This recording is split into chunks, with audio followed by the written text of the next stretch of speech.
अस्सलाम वालेकुम dear students, welcome to my YouTube channel. उम्मीद करती हूँ कि आप सब खैरियत से होंगे। हम स्टडी कर रहे हैं 9th के बायो का चैप्टर 7 बायो एनर्जेटिक्स, जिसमें आज हमारा टॉपिक है रेस्पिरेशन। रेस्पिरेशन फोटोसिंथेसिस के बिल्कुल रिवर्स प्रोसेस है। फोटोसिंथेसिस में हमने देखा था कि carbon dioxide plus water in the presence of sunlight and chlorophyll produce C6H12O6 glucose plus oxygen as byproduct। Respiration में क्या होता है कि सेल के अंदर जो ग्लूकोज बनाया गया है उसको ब्रेक डाउन होती है उसकी, और ऑक्सीडेशन रिडक्शन रिएक्शंस के जरिए उसका कार्बन डाइऑक्साइड और वाटर जो है वो हमें हासिल होता है। सेल के अंदर ग्लूकोज की जो ब्रेक डाउन का प्रोसेस है उसको हम सेलुलर रेस्पिरेशन कहते हैं, जिसके नतीजे में हमें एनर्जी मिलती है in the form of ATP, यानी break down of glucose of C6H12O6 in carbon dioxide plus water as a result of oxidation reduction reactions produced energy in the cell in the form of ATP. This energy yielding process is called cellular respiration. Cellular respiration can be divided into two categories on the basis of availability of oxygen, which are aerobic and anaerobic respiration, और दूसरी है anaerobic।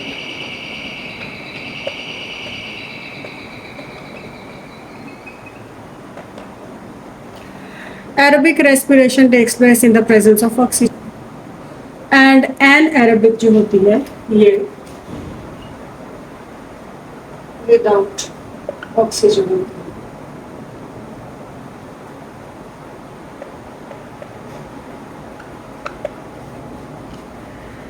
Aerobic respiration और एनाएरोबिक respiration जो है वो हम इनको detail में देखते हैं कि इन दोनों में क्या फ़र्क है। एरोबिक जो रेस्पिरेशन है इसके अंदर एक ऑक्सीजन मौजूद होती है, ऑक्सीजन। दूसरा, इसमें कंप्लीट ऑक्सीडेशन हो जाती है,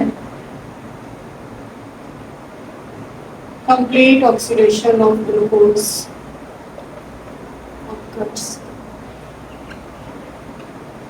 और तीसरा, इसमें हमें मैक्सिमम एनर्जी जो है वो मिलती है in the form of ATP.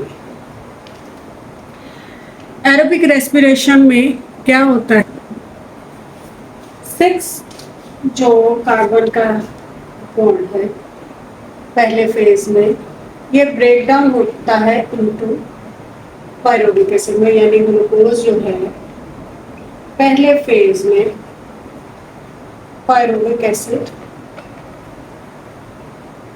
में ब्रेक डाउन होता है,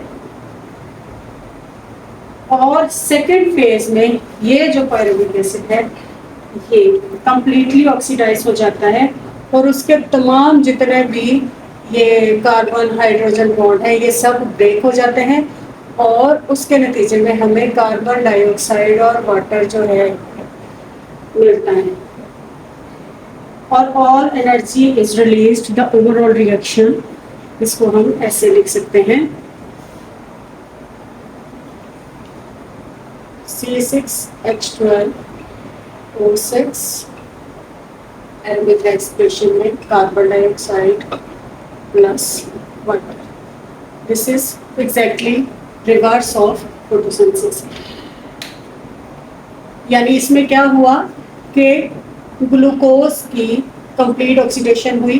पहले फेज में जो C6 कार्बन थे वो 3C यानी पायरुविक एसिड में कन्वर्ट हुए, और फिर जो 3C के अगले हाइड्रोजन और कार्बन तमाम बॉन्ड जो हैं वो टूट गए, और ऑक्सीडेशन के नतीजे में हमें कार्बन डाइऑक्साइड और वाटर जो है वो हासिल हुआ। अब है एनाएरोबिक रेस्पिरेशन। एनाएरोबिक रेस्पिरेशन जो है ये इसके एरोबिक रेस्पिरेशन के पहले जो 3 पॉइंट्स हैं उसके उलट है, यानी इसमें ऑक्सीजन नहीं होती और इसमें हमें मैक्सिमम अमाउंट ऑफ एनर्जी नहीं मिलती और इसमें कंप्लीट ऑक्सीडेशन भी नहीं मिलती। इसमें क्या होता है कि पहले फेज में एग्जैक्टली जैसे एरोबिक रेस्पिरेशन में होता है वैसे ही होता है कि C6 कार्बन जो है वो 3 कार्बन यानी पायरुविक एसिड में ब्रेक डाउन होता है उसका, और हमें कुछ अमाउंट में एनर्जी जो है वो मिलती है। लेकिन सेकेंड हाफ में मॉलिक्यूल पायरुविक एसिड जो है is not completely oxidised.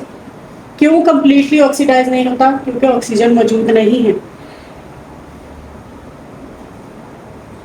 It is transformed into ethyl alcohol और लैक्टिक एसिड। ये बजाय कार्बन डाइऑक्साइड और पानी बनाने के ये लैक्टिक एसिड एंड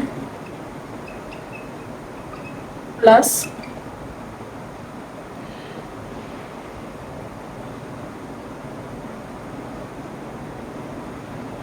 अल्कोहल बना देते। इस तरह से many of the carbon hydrogen bonds are left unbroken in the product. Anaerobic respiration is further classified as alcoholic fermentation and lactic acid fermentation.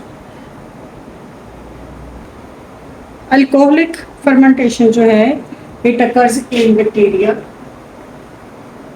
and yeast. In this type of anaerobic respiration, pyruvic acid is further broken down. Pyruvic acid breakdown होकर ethyl alcohol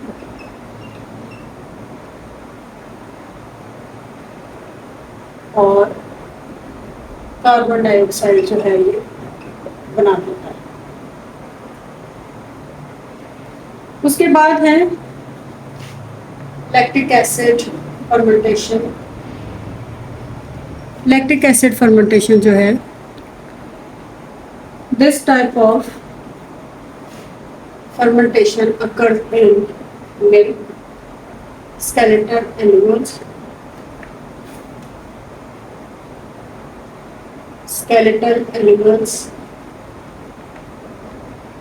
जैसे humans वगैरह में during excessive exercise, during extreme physical activities. इसमें क्या होता है वो तो ये भी विदाउट ऑक्सीजन है, यानी एनाएरोबिक टाइप ऑफ रेस्पिरेशन है। इसमें ईच पायरुविक एसिड जो है कन्वर्ट हो जाता है into lactic acid.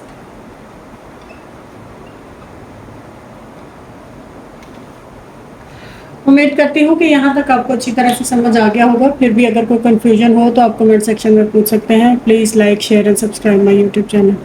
Thank you.